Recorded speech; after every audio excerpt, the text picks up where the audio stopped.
Welcome to Asian Pacific Voices Radio, where you'll find stimulating conversations around diverse topics and stories that impact our Asian American communities. I'm your host, Rasha Goal, and today I am so excited to be introducing the first Asian female DJ to achieve mainstream success. Her career spans from the 90s golden era of hip-hop to present day.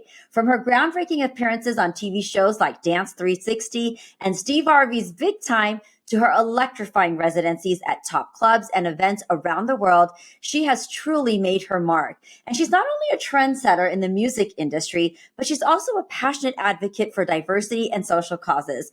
Please join me in welcoming DJ K-Sly on Asian Pacific Voices Radio. It's such a pleasure to have you here. It's a pleasure to be here. Thanks for having me. Oh, I'm so excited to talk to you. You have such a diverse background and just so much that you've brought into this industry.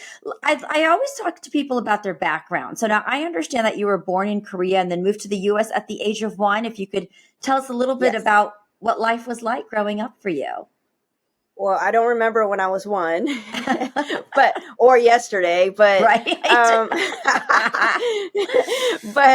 Yeah, I was born in Seoul, Korea to a young mom, a young single mom. And, you know, that it was, and is still very taboo in Korea, but they chose to immigrate to Los Angeles because of that. That time, you know, it was a really bad time to raise, you know, a kid as a single mother in that time in Korea. So we moved to Los Angeles, which I don't know if that was really much easier back then, but you know, they made it, and it was difficult. It was difficult in the beginning. I remember some things, like, I would love to share my whole story, but my story is also my mom's story. And, you know, I can't tell everything, but I can say it was tough, but she's tough. And I think that helped me to be tough. And we moved a lot. My mom got married when I was 7, and we moved to Virginia. He was in the military, so we moved to Virginia, Northern Virginia, and I went to I moved all across the country, but I went to four elementary schools, 3 middle schools, 2 high schools, and 1 college. Wow. You know, I can relate to that. My dad was an engineer, but we moved every two to 3 years. And so I was constantly changing, elementary schools, or finally I did junior high, but after junior high, a new high school. But I think you definitely had more than I did. You got into DJing. What inspired you? Was it something, or was there a person that influenced your passion for music and going into a career as a DJ?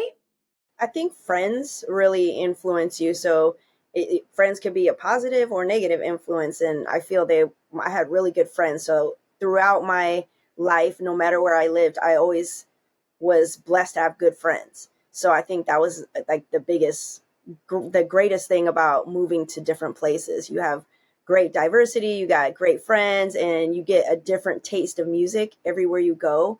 And I don't know, hip hop it was still like a baby when I was listening. So a lot of my friends, we felt like we belonged, even if maybe we didn't look like we belonged, all of us. You know, some of us did, but then I know I didn't look like, you know, back then, you know, with hip hop, you know, it came from the streets, you know, and it came from the neighborhoods, and then it started to spill out. And then people like me saw, I was like, oh, I like this. And I just was drawn to it. I felt included in it. And that's what just drew me in. And the music, the dancing, there was a lot of dancing. We had a lot of dance videos, and it was fun. I think that's what drew me. It was fun. Everybody was having a good time. Yeah. And would you say that fun has kind of changed? And I mean, like, can we talk about how the 90s golden era of hip hop influenced your approach to DJing, but then how you've adapted to the changing music in today's time? Oh, it's different. It is definitely different. And I think the labels, it can't just be about the artists or the entertainers, because it's the record labels too. So the record labels change, the whole music business changed. So I think that's what has caused a big change in the music that we hear. So we don't always get to hear, because Spotify and Apple Music and all those, and Tidal, they all have an overwhelming amount of music. So there's an overconsumption. So it's hard for people like us to find music maybe we like and that we can relate to.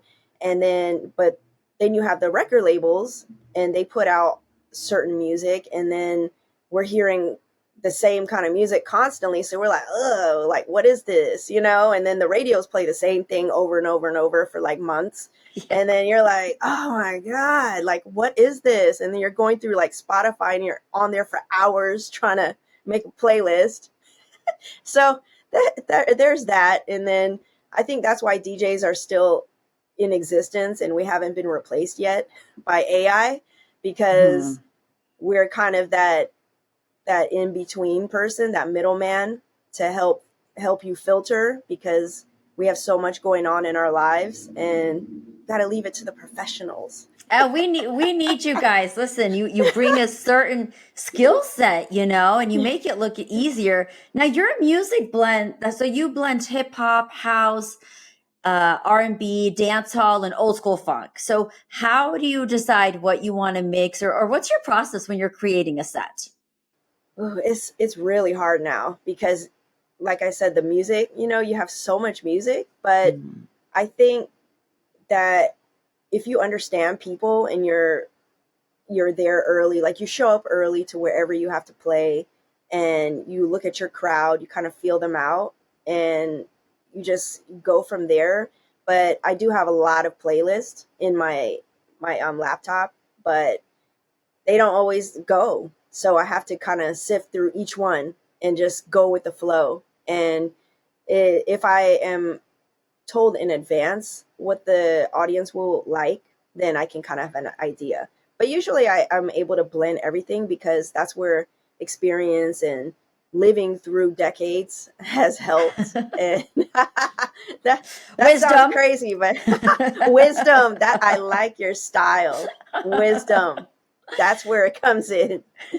So what, tell me, what excites you at this point? Like, what kind of gigs do you take? Do you feel like you're a little bit more selective because you've been in the industry for a while? Or is it one of those industries that because there's far and few people are still booking the kind of gigs that just to do them sometimes? I am very selective now. I don't do kids events. And I know that sounds messed up because I'm a mom, but I did do, like, listen, hear me out. No, I'm listening. I'm totally with you on that. I wouldn't either. Yeah. So I did a performing arts prom a few years back. It was like 2016 or 2018. And one of the kids, you would think that this performing arts school in Orange County have great kids and, you know, they're very well to do. And most of them were, but then there were a couple who were not. And somebody put water into my controller, my DJ controller. And wow. I know somebody did because it was impossible that it would spill because it's up. So yeah. And then it stopped after the coronation. So I was like, and nobody pays for your equipment but yourself. So I had to lose the money I made, half the money I made, to fix and repair and buy a new one. So I don't do that. I was like, yeah, no, that I'm surprised. That's not cool. You know? Yeah. First and last. And I don't do clubs anymore. Not so much because they're just, I mean, I've been there, done that. And the music is like, it is like going back to the music. I'm not going to be playing 65 beats per minute in the club, or they don't have a dance floor, because now you have to have a dance floor permit. So a lot of clubs don't have dance floors. Oh, and, I didn't even know this. And then they don't pay. So you would think there was the DJ price would go up throughout the years, but I'm not even joking. They are literally paying $19.99 prices. What? Like the price I used to get paid in $19.99, they're paying that or less. So I was like, oh no. That's insane. No, and especially with the experience you have, and that, you know, that kind of saddens me. That Yeah. that really does sadden me because it's an art, it's a gift, it's a talent that we need and we all experience. So it's heartbreaking to hear that. Now you mentioned you're a mom, and I know you're a mom to two kids. So Yes. how do you balance between your personal and professional life? Ooh, there is no balance. No? There's no sleep, no balance. You get your naps in. I get naps in when I can. If I can, I will get that nap in. And I think that kids keep me. They age you on the outside, but they keep you young on the inside. And I know it sounds weird, but they really like losing sleep will just accelerate your aging process. But they, they make me feel alive, like I have more purpose in life than just DJing and being Right. redundant and doing the same thing. I have a bigger purpose, and it makes me self-reflect on myself, like, oh, why did I react that way? And I know that's not the right way to react. And then it makes you reflect, like, wait a minute, now I remember what happened to me when I was younger. And then you Oh, start, it's like a therapy, yep. unfortunately. It's like you might react the wrong way, but then you're like learning too. And I think that people need to give grace to parents. So I look at my mom differently now, and I give her more grace because, Oh, yeah, because she only had the tools she had, and right. you're like, oh man, that sucks. And And that timing was different too. How old yeah, are your kids? they're 8. Well, one is going to be 8, and the other is 9. Okay. Oh, very close. Very close. Back to back, yeah. Now, mindful parenting, right? Hmm. Yeah. You speak of purpose. Of course, you're a mom and then also being a professional DJ, but you've also been a vocal advocate for diversity and representation in the music industry. Women represent roughly 20% of the DJ world today. So, how do you feel that the industry can further support and promote Asian Pacific artists or DJs? Ooh, that's always been the question, right? It's still ongoing, and there was a little wave, and then I feel like the wave kind of just went back to calm. Yeah. And I feel like we don't maybe ruffle enough feathers, and maybe we don't go outside the box a little bit more, because being Asian American, we grew up in a box, kind of. You're still Asian, but you're in America. It's like you're in this Asian box walking around, Yes. or bubble, right, in America, but you're still Asian, and you got all the Asian rules Yep. at home. And I know because that one. yeah, you get that, sandal, or spoon. But in reality, I think it's changing a little bit. And those traditions, some of those traditions are really good. The discipline is good, like to discipline yourself. Maybe not the physical discipline, but the discipline is good, and the mental. And I think that also we are usually just in our own circles, even though maybe you're second generation or third generation Asian American. And I think that it's important to just kind of go outside of that maybe more. And that's what I did from the beginning, because I was just rebellious. I was just not the best kid, but I I was definitely rebellious, and I was blessed to have a diverse group of friends. And I think that really took me to another level, and I was able to go through doors maybe the a normal, everyday Asian American who's lived that life, maybe they want to, but they weren't able, yet, or they're worried, what their family would think, Right. or things like that, because you can get backlash. Oh, completely. Yeah.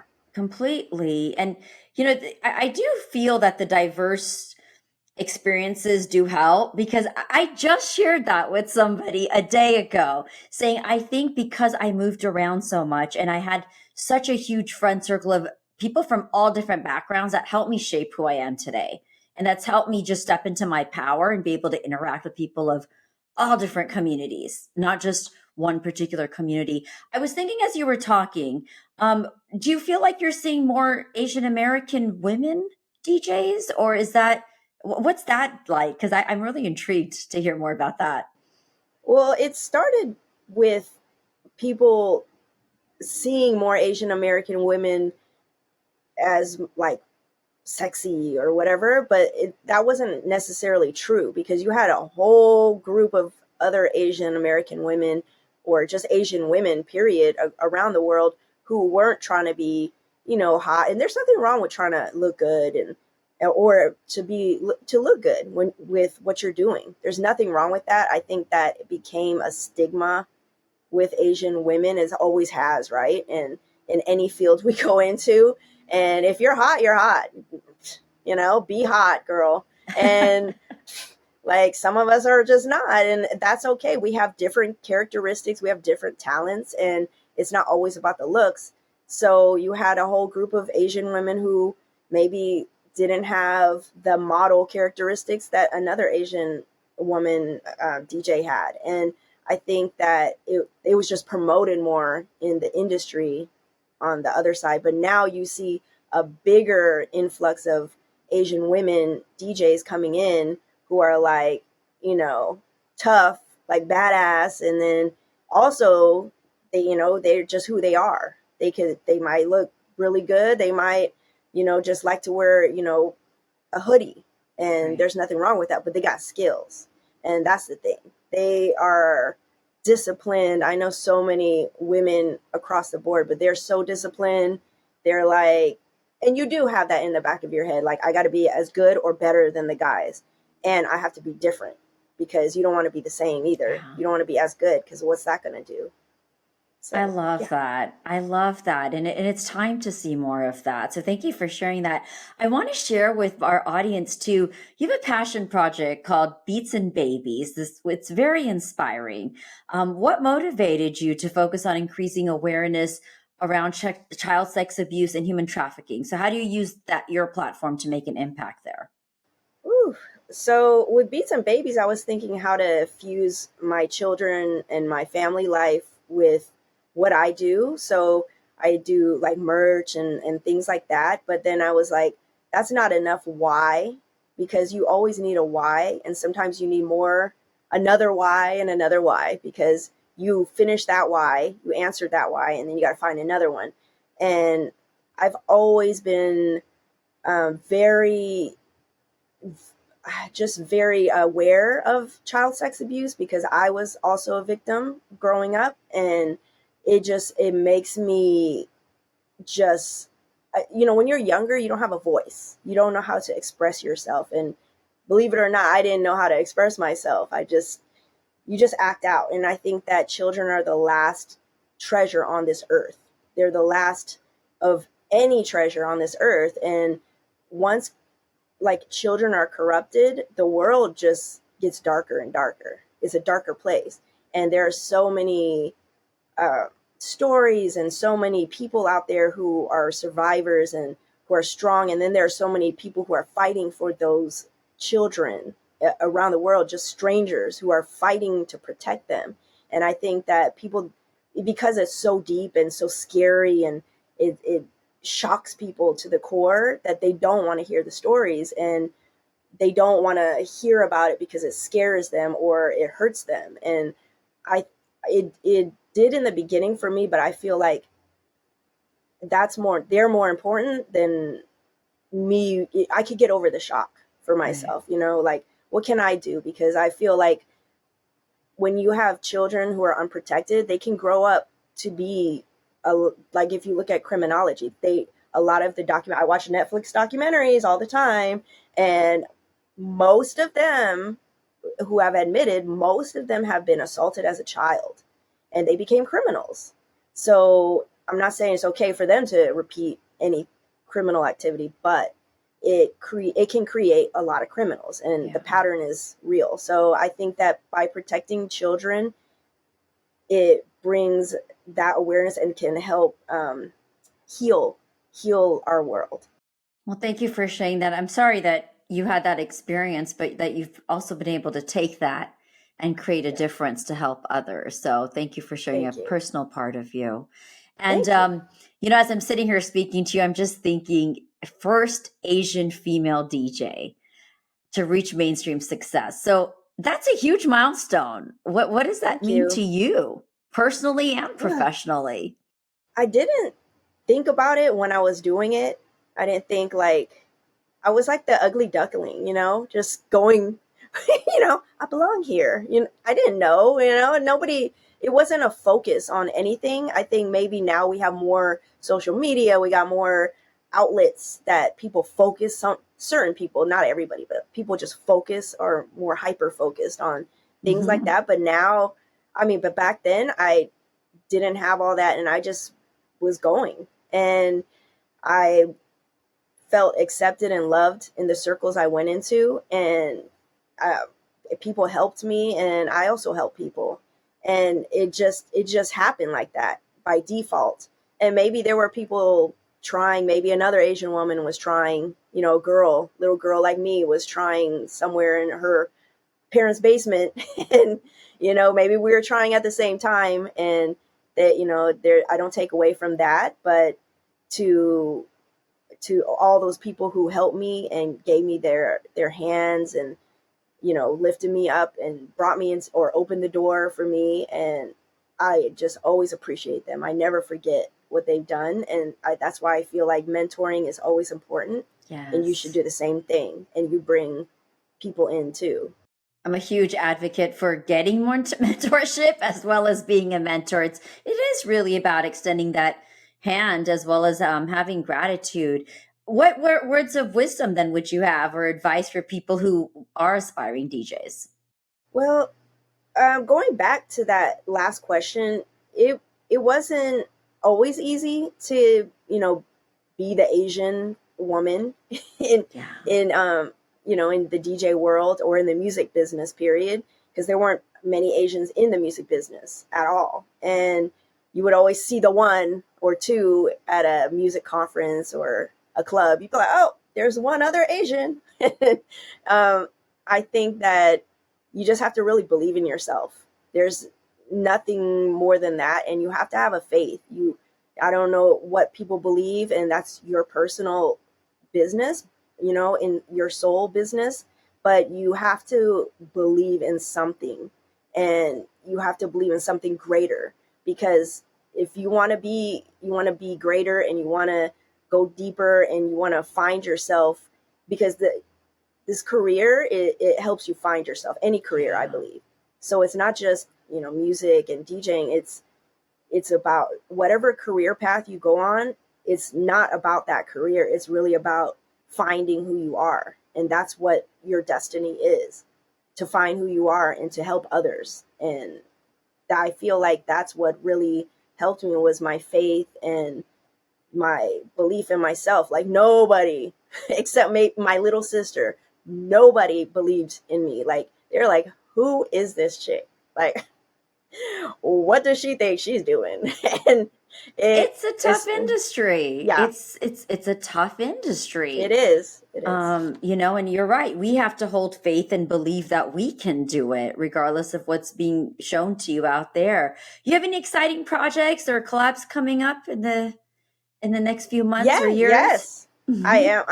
I've been working on production, music production, Okay. and I was always afraid. So this goes to back to believing in yourself. Is I was always afraid of putting music out, and I was like, oh, what if people don't like it? They're gonna talk about me, and they're gonna say I'm so whack.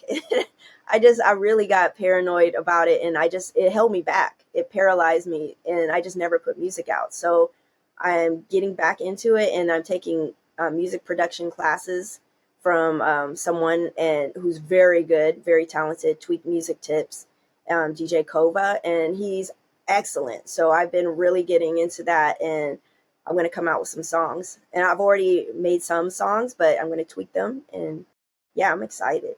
Oh, that should be fun. Any particular Yeah. genre? Well, I have three different ones I've already made. It's because I have like, I don't know, I think I have ADD. Like I've always had it, but I think it's just getting like deeper when I do music, and I think it's so diverse now. It almost doesn't really matter because everything meshes. But I definitely have R&B and hip hop, and I have house, Oh, and nice. yeah, but they kind of go together anyway. I'm excited for you. I'm very excited for you. I have just Thank a few you. minutes here. So I'm going to end our interview by asking you, all right, if you could play the ultimate party playlist from any era, what artist would you feature on there? Who would you choose and why? Ooh, I would definitely choose Donna Summer, Disco Oh, Queen, because she is so many, so many things in one, and she was so many things in one, right? Like her voice, she was just sensual and loving, and I mean, she was amazing. She definitely is a legend, and I think more people today should go back and listen to her. And I did, I think that I should have been in that Studio 54 days. I think that I should have been back there, but I really love Donna Summer. nice. Anyone else? I think definitely Jay-Z. Mhm. Jay-Z is always going to be Tupac, but that's, Yeah, everybody always wants to, bring up Tupac and Biggie. I think that, they kind of go hand in hand now because we're all like Tupac and Biggie. classics. Yeah. Yeah. That And was a then, good time. I enjoyed that music. yeah. Yeah. We want to dance still. People still want to dance. They don't want to just sit in Yeah. their chair and go like this. Right, I right. mean, this is not like chair nodding, swaying. Like, what is this? Office music? Like Right. what? No, there was something good to that music. I know that time always changes, but there was just something great to that Right. era. Where can our audience find you? You Social can media find handles, me, website? yeah, at DJ K-Sly, all of the social media handles, TikTok, Instagram, Facebook, my website, djksly.com, and Beats and Babies also. And then I just started a travel site because I go on vacation every year to Italy. And Oh, then I eat a lot in K-Town, so I was going to fuse that. And so I call it Gnocchi Mandu Travels. oh, that's fun. Okay, any good vegetarian places in K-Town in Los Angeles? In K-Town, you can find at like the more traditional places, you would have to go to a place that serves the traditional stuff like panchan. So there's Okay, like hanshik. If you look up hanshik, which is more traditional Korean food, they have vegetarian handshake. options. All right. Hanshik, yeah. Okay, I'm gonna try that out. I always love going in there. Well, DJ K-Sly, it has been such a pleasure speaking with you. Thank you so much for joining Thank us. This has been you. a lot of fun for me. I've I had really fun. enjoyed just You're learning. fun. Oh, thank you. I really Yes, thank enjoyed you. learning about your journey. My cousin's a DJ, so he mixes in a What? lot of Bollywood. Yeah, in Houston, Nice. yeah, Oh, and that's nice. DJ Yogi, I'm gonna give him a shout out here. And Aw. he is, yeah, one of the top guys out in the Houston and Texas market too. What? But it's been fun listening because he'll remix Bollywood stuff too, Wow, in that's addition so to all the dope. American music. So I'll have to Nice. share your stuff with him. But no, it has been such Yeah. a pleasure. Thank you so much for joining me today and sharing Thank your you. journey.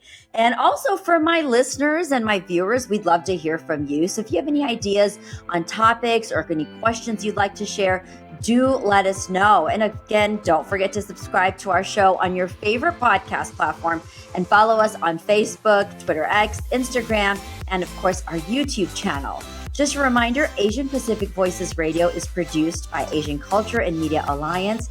We're a nonprofit that empowers the Asian Pacific American communities with a voice through media arts. So now if you'd like to contribute or support our program, please do visit us at AsianPacificVoicesRadio.com. Once again, I'm your host, Rasha Goel. Please continue listening, supporting, sharing your thoughts, and help spread more joy and love out there. Till next time, take care, guys.